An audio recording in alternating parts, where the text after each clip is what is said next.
નમસ્કાર વિદ્યાર્થી મિત્રો, સ્વાગત છે તમારું આપની YouTube channel team Rathod 01માં।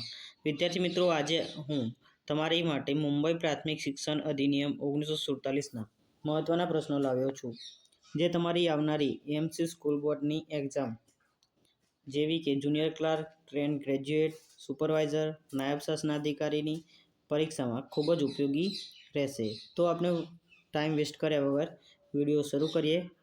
Mumbai પ્રાથમિક શિક્ષણ અધિનિયમ 1947ના મહત્વના પ્રશ્નો।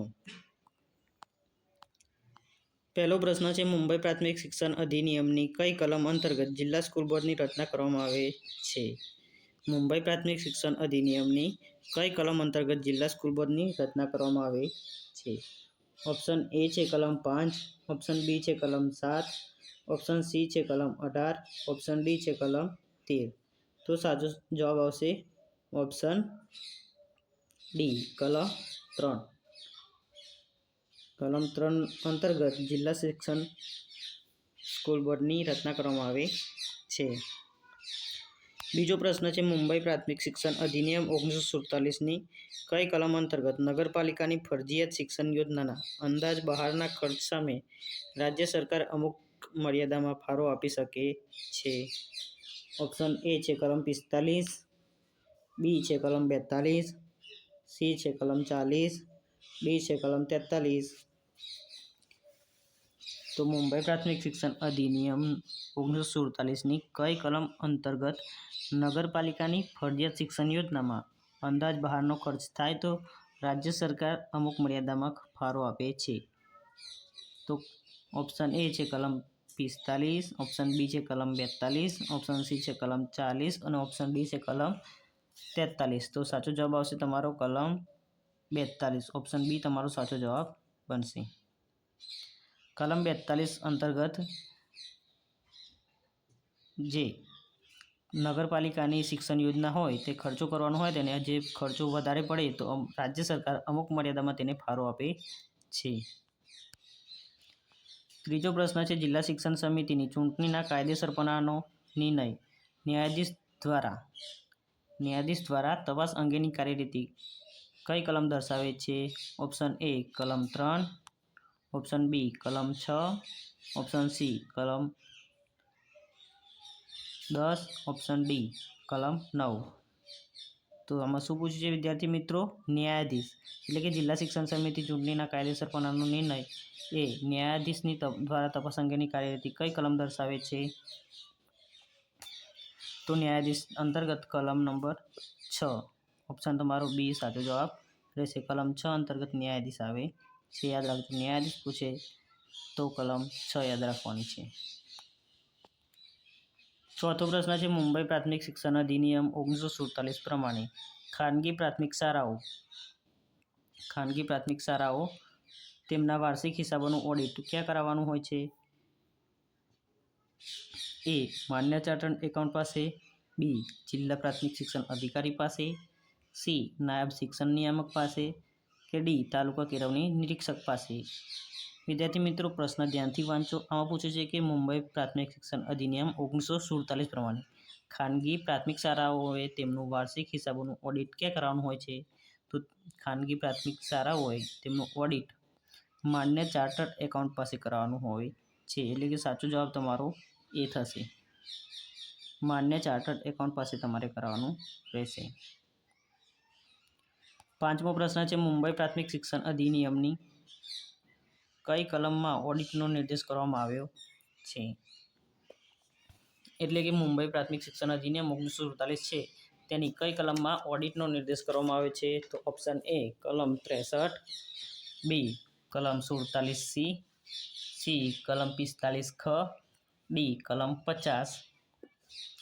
તો સાચો જવાબ આવશે કલમ 47Cમાં ઓડિટનો નિર્દેશ કરવામાં આવ્યો છે। તમારો સાચો જવાબ બી થશે વિદ્યાર્થી મિત્રો।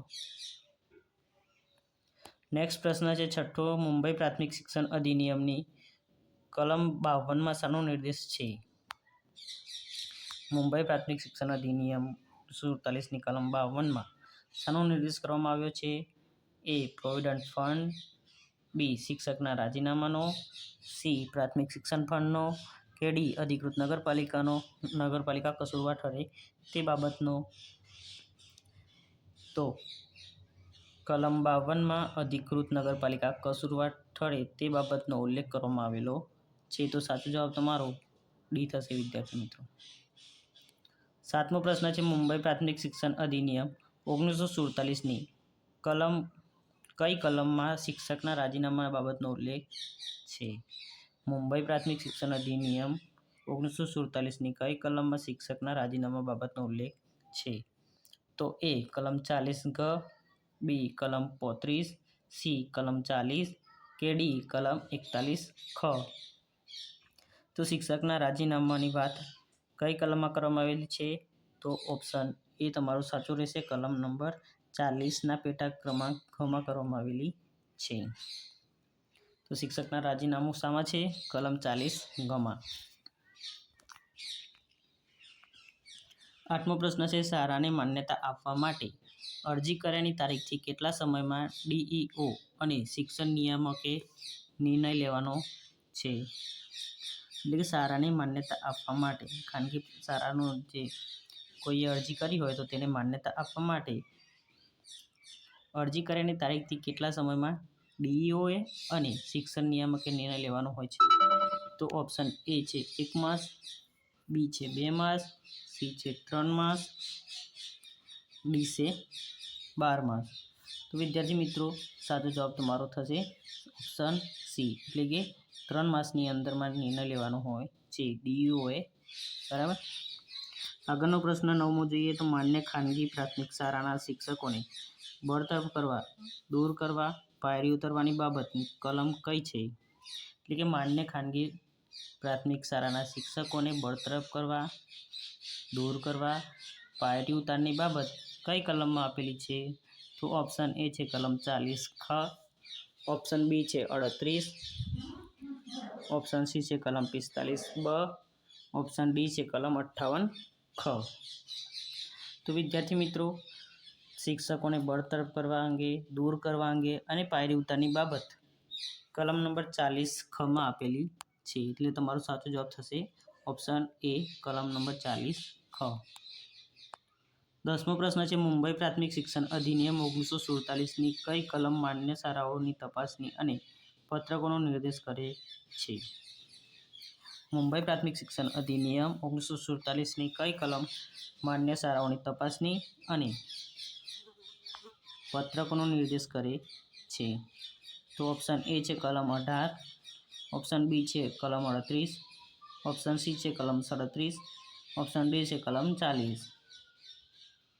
તો શાળાની તપાસણી અને પત્રકોનો નિર્દેશ કોણ કરે છે? તો કઈ કલમ અંતર્ગત કરવામાં આવે છે? તો ઓપ્શન બી તમારો સાચો જવાબ થશે. કલમ નંબર 40 અંતર્ગત તપાસણી અને પત્રકોનો નિર્દેશ કરવામાં આવે છે. 11મો પ્રશ્ન છે મુંબઈ પ્રાથમિક શિક્ષણ અધિનિયમ 1947ની કલમ 5માં શાનો નિર્દેશ કરવામાં આવ્યો છે? મુંબઈ પ્રાથમિક શિક્ષણ અધિનિયમ 1947ની કલમ 5માં શાનો નિર્દેશ કરવામાં આવ્યો છે? તો ઓપ્શન એ છે વહીવટી અધિકારીની સત્તા, બી છે સ્કૂલ બોર્ડની રચના, સી છે સભ્યોની ગેરલાયકાત, ડી છે જિલ્લા શિક્ષણ અધિકારીની સત્તા. તો સાચો જવાબ આવશે વિદ્યાર્થી મિત્રો સભ્યોની ગેરલાયકાતની વાત કરવામાં આવેલી છે કલમ નંબર 5માં. તો સાચો જવાબ થશે તમારો કલમ નંબર એ ઓપ્શન સી સભ્યોની ગેરલાયકાત. 12મો પ્રશ્ન છે મુંબઈ પ્રાથમિક શિક્ષણ અધિનિયમ 1947ની કઈ કલમ હેઠળ ખાનગી પ્રાથમિક શાળાઓને માન્યતા સિવાય પ્રાથમિક શિક્ષણ આપવા સામે પ્રતિબંધનો નિર્દેશ કરે છે? તો વિદ્યાર્થી મિત્રો ફરીથી પ્રશ્ન સમજો. આમાં 12મા પ્રશ્નમાં કીધું છે મુંબઈ પ્રાથમિક શિક્ષણ અધિનિયમ 1947ની કઈ કલમ હેઠળ ખાનગી પ્રાથમિક શાળાઓને માન્યતા સિવાય પ્રાથમિક શિક્ષણ આપવામાં સામે પ્રતિબંધનો નિર્દેશ કરે છે? એટલે કે માન્યતા સિવાયની જે પ્રાથમિક શાળાઓ છે તેની સામે પ્રતિબંધનો નિર્દેશ કઈ કલમ અંતર્ગત કરવામાં આવે છે? તો ઓપ્શન એ છે કલમ 38, ઓપ્શન બી છે કલમ 40, ઓપ્શન સી છે કલમ 40 ક, ઓપ્શન ડી છે કલમ 37. તો વિદ્યાર્થી મિત્રો તમારો સાચો જવાબ આવશે કલમ 40 ક. સાચો જવાબ થશે સી ઓપ્શન કલમ 40 ક મુજબ. આગળ 13મો પ્રશ્ન છે મુંબઈ પ્રાથમિક શિક્ષણ અધિનિયમ 1947 પ્રમાણે નીચેનામાંથી કોણ જિલ્લા શિક્ષણ સમિતિના સભ્ય થઈ શકે?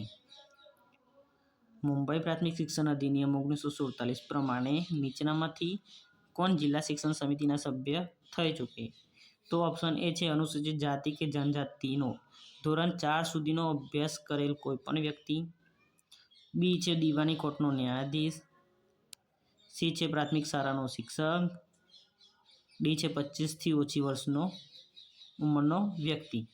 તો વિદ્યાર્થી મિત્રો આમાં પૂછ્યું છે કે જિલ્લા શિક્ષણ સમિતિનો સભ્ય થઈ શકશે એમ પૂછ્યું છે. તો ઓપ્શન એ તમારો સાચો જવાબ થશે વિદ્યાર્થી મિત્રો. અનુસૂચિત જાતિ કે જનજાતિના ધોરણ 4 સુધી અભ્યાસ કરેલ કોઈપણ વ્યક્તિ એ જિલ્લા શિક્ષણ સમિતિના સભ્ય થઈ શકે છે. દીવાની કોર્ટનો ન્યાયાધીશ ના થઈ શકે, પ્રાથમિક શાળાનો શિક્ષક ના થઈ શકે અને 25 વર્ષથી ઓછી ઉંમરનો પણ ના થઈ શકે. તો સાચો જવાબ આવશે ઓપ્શન એ. 14મો પ્રશ્ન છે જિલ્લા સ્કૂલ બોર્ડના મુખ્ય કારોબારી અધિકારી કોણ હોય છે? એટલે કે જિલ્લા સ્કૂલ બોર્ડના મુખ્ય કારોબારી અધિકારી કોણ રહેશે? તો ઓપ્શન એ છે ટીપીઓ. ઓપ્શન બી છે ડીપીઈઓ. ઓપ્શન સી છે ડીડીઓ. ઓપ્શન ડી છે TDO. Option A TPO. Option B DPEO. તો સાચો જવાબ આવશે વિદ્યાર્થી મિત્રો ડીપીઈઓ. જિલ્લા સ્કૂલ બોર્ડના મુખ્ય કારોબારી કોણ હોય છે? ડીપીઈઓ. 15મો પ્રશ્ન છે મુંબઈ પ્રાથમિક શિક્ષણ અધિનિયમ 1947ની કઈ કલમ બાળકોને શાળામાં મોકલવાની માતા પિતાની ફરજો નક્કી કરે છે? તો મુંબઈ પ્રાથમિક શિક્ષણ અધિનિયમ 1947ની કઈ કલમ એ બાળકોને શાળામાં મોકલવાની માતા પિતાની એ ફરજ છે તેવું નક્કી કરે છે? તો ઓપ્શન એ કલમ 32. ઓપ્શન બી કલમ 34. ઓપ્શન સી કલમ 33. ઓપ્શન ડી કલમ 25. તો સાચો જવાબ આવશે વિદ્યાર્થી મિત્રો કલમ 32 અંતર્ગત માતા પિતાની ફરજ છે બાળકને શાળામાં મોકલવાની. તો સાચો જવાબ આવશે ઓપ્શન એ.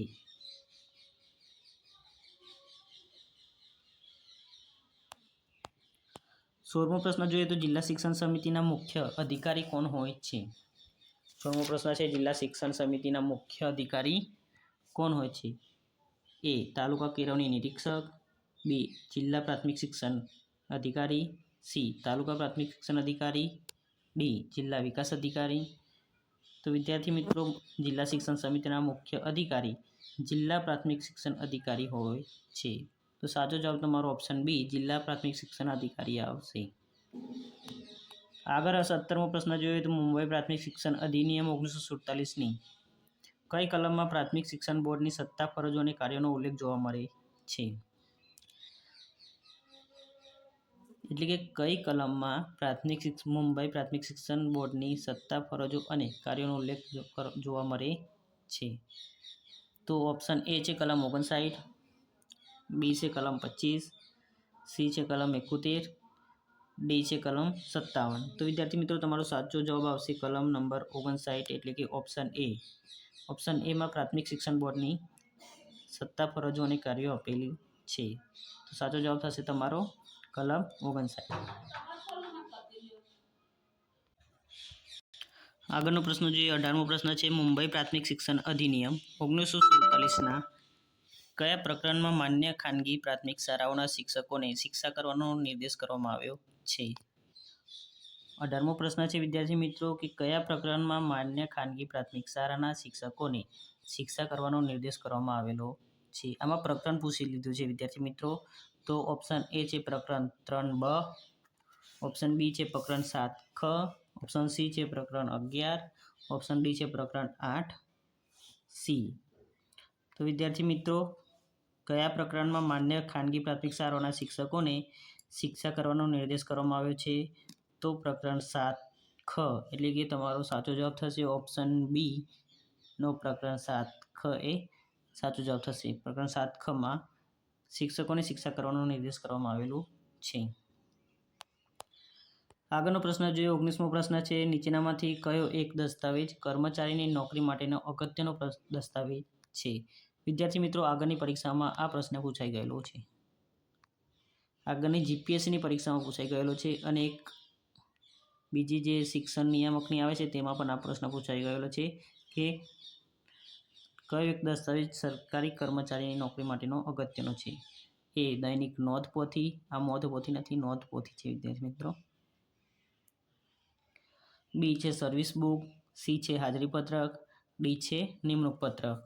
તો વિદ્યાર્થી મિત્રો કર્મચારીની નોકરી માટેનો અગત્યનો દસ્તાવેજ એ સર્વિસ બુક થશે. તો ઓપ્શન બી એ તમારો રાઈટ આન્સર થશે. 20મો પ્રશ્ન છે મુંબઈ પ્રાથમિક શિક્ષણ અધિનિયમ 1947ની કઈ કલમ મુજબ વહીવટી અધિકારી એ રાજ્યનો સેવક ગણાશે? મુંબઈ પ્રાથમિક શિક્ષણ અધિનિયમ 1947ની કઈ કલમ અંતર્ગત વહીવટી અધિકારી, કોણ પૂછ્યું છે? વહીવટી અધિકારી એ રાજ્યનો સેવક ગણાશે. તો એ કલમ 21, ઓપ્શન બી કલમ 15, ઓપ્શન સી કલમ 35, ડી કલમ 37. તો વિદ્યાર્થી મિત્રો સાચો જવાબ થશે કલમ 37. એ તમારો સાચો થશે. કલમ નંબર 37 મુજબ વહીવટી અધિકારી એ રાજ્યનો સેવક ગણાશે.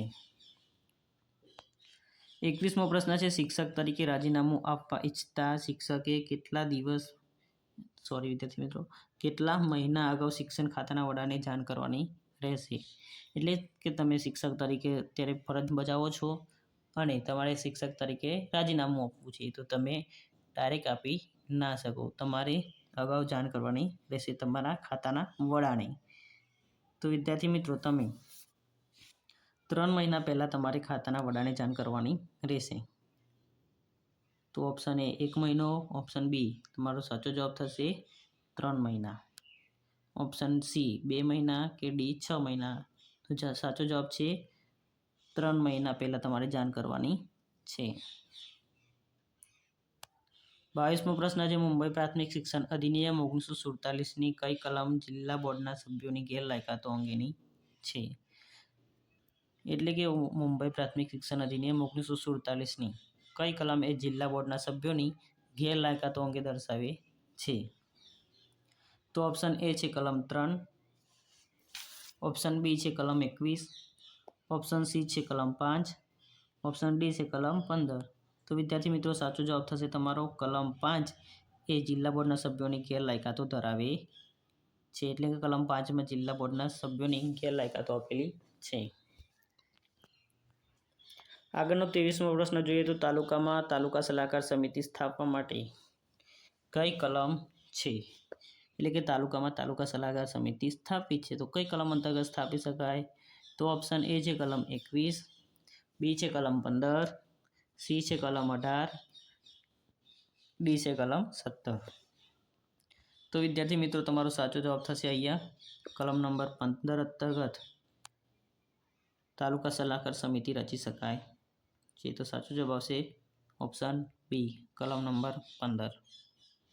24મો પ્રશ્ન છે મુંબઈ પ્રાથમિક શિક્ષણ અધિનિયમ 1947 ક્યારથી અમલમાં આવ્યો? તો આ બધું તમને ખબર જ હશે, આપણે અગાઉના વિડીયોમાં તમને કહી દીધું છે અથવા તો જણાવેલું જ છે. મુંબઈ પ્રાથમિક શિક્ષણ અધિનિયમ મુજબ બધી માહિતી આપેલી છે અગાઉના વિડીયોમાં. તો વિદ્યાર્થી મિત્રો 29 જાન્યુઆરી 1948થી અમલમાં આવ્યો હતો. મુંબઈ પ્રાથમિક શિક્ષણ અધિનિયમ 1947 29 જાન્યુઆરી 1948થી અમલમાં આવ્યો છે. 25મો પ્રશ્ન છે મુંબઈ પ્રાથમિક શિક્ષણ અધિનિયમ 1947માં કેટલા પ્રકરણો છે? મુંબઈ પ્રાથમિક શિક્ષણ અધિનિયમ 1947માં કેટલા પ્રકરણો છે? Option A 12, B 71, C 11, D 22. તો વિદ્યાર્થી મિત્રો તમારો 25માં સાચો જવાબ થશે કેટલા પ્રકરણો આપેલા છે વિદ્યાર્થી મિત્રો? 11 પ્રકરણો આપેલા છે. અને મુંબઈ પ્રાથમિક શિક્ષણ અધિનિયમ 1947માં કલમો કેટલી છે?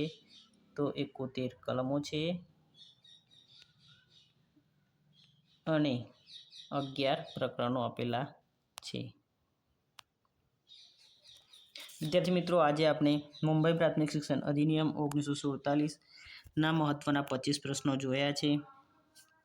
તે પહેલાં પણ આપણે વન લાઇનર સ્વરૂપે ઘણા વિડીયો પ્રશ્નો જોયા છે, વિડીયો મૂકેલા જ છે આપણી ચેનલમાં. તે વિડીયો તમે ના જોયા તો આપણી ચેનલ પર ઉપલબ્ધ જ છે. આખું અલગ આપણે એએમસી સ્કૂલ બોર્ડનું પ્લેલિસ્ટ બનાવી રાખ્યું છે, તો તમે ના જોયું હોય તો તે વિડીયો જોઈ લેજો. બરાબર વિદ્યાર્થી મિત્રો. અને બીજું, ઘણા વિદ્યાર્થી મિત્રોની કમેન્ટ આવે છે કે ફોર્મ કેટલા ભરાયા છે, કઈ તારીખે પરીક્ષા લેવાશે. તો વિદ્યાર્થી મિત્રો, એક માહિતી મુજબ મને જાણવા મળ્યું છે, તે મુજબ હું તમને કહી નાખું કે જુનિયર ક્લાર્કમાં 12 થી 13,000 જેટલા ફોર્મ ભરાયા છે. બીજા જે ટ્રેન્ડ, ગ્રેજ્યુએટ, સુપરવાઇઝર એ બધાની તો આપણે ખ્યાલ નથી, પરંતુ જુનિયર ક્લાર્કમાં 12 થી 13,000નો અંદાજ છે વિદ્યાર્થી મિત્રો. તો આપણે તૈયારી કરવાની ચાલુ રાખજો. જુનિયર ક્લાર્કની વાત કરીએ તો તેમાં તૈયારી કરવાવાળો વિદ્યાર્થી મિત્રો વર્ગ ઘણો ઓછો છે. તૈયારી કરવાવાળા મિત્રો ઘણા ઓછા છે. ફોર્મ લોકોએ ભરી દીધા છે, તેથી 12 થી 13,000 જેટલા ફોર્મ થાય છે, પરંતુ તૈયારી કરનારા ઘણા ઓછા જોવા મળે છે. એટલું તો હું જોઈ લીધું કે તૈયારી ઘણા ઓછા મિત્રો કરે છે જુનિયર ક્લાર્કની. બાકી બધાની કરતા હોય તો ખબર નહીં, પરંતુ એએમસી સ્કૂલ બોર્ડ જુનિયર ક્લાર્કની બહુ ઘણા ઓછા મિત્રો કરે છે. તો ફોર્મ ગમે તેટલા ભરાયા વિદ્યાર્થી મિત્રો, પરંતુ આપણે તૈયારી કરીને પરીક્ષા આપવાની છે, તો આપણે એક સીટ નક્કી કરવાની છે વિદ્યાર્થી મિત્રો. બરાબર, ફોર્મ ભરવાવાળાએ ભરી દીધા છે. પરીક્ષા ઘણા લોકો નહીં આપે, ઘણા ડાયરેક્ટ ફોર્મ ભરીને પહેલી વાર આ પ્રશ્નો જોશે તો ક્યાંથી ખબર પડશે. તો વિદ્યાર્થી મિત્રો, તૈયારી કરતા રહો. આપણે 30 માર્ક્સ કવર કરવાનો ફૂલ ટ્રાય કરીએ છીએ, અને મને ટાઈમ મળશે તો હું જીકેના પણ વિડીયો 2-3 લાવી દઈશ, અને કરંટ અફેર્સના પણ આપણે લાવી દઈશું. એટલે કે વિદ્યાર્થી મિત્રો, 30 માર્ક્સનું પહેલાં કવર કરવાનું છે, પછી જીકે અને કરંટ અફેર્સ પણ આપણે કરાવશું જ. તો આજના વિડીયોમાં આટલું જ. જોતા રહો આપણી યુટ્યુબ ચેનલ ટીમ રાઠોડ 01 ને. વિદ્યાર્થી મિત્રો, કઈ પ્રશ્નમાં તમને ઓપ્શન મેં આન્સર ખોટો આપી દીધો હોય તો તમે મને કમેન્ટ દ્વારા બતાવી શકો છો. બાકી જય હિન્દ, જય ભારત.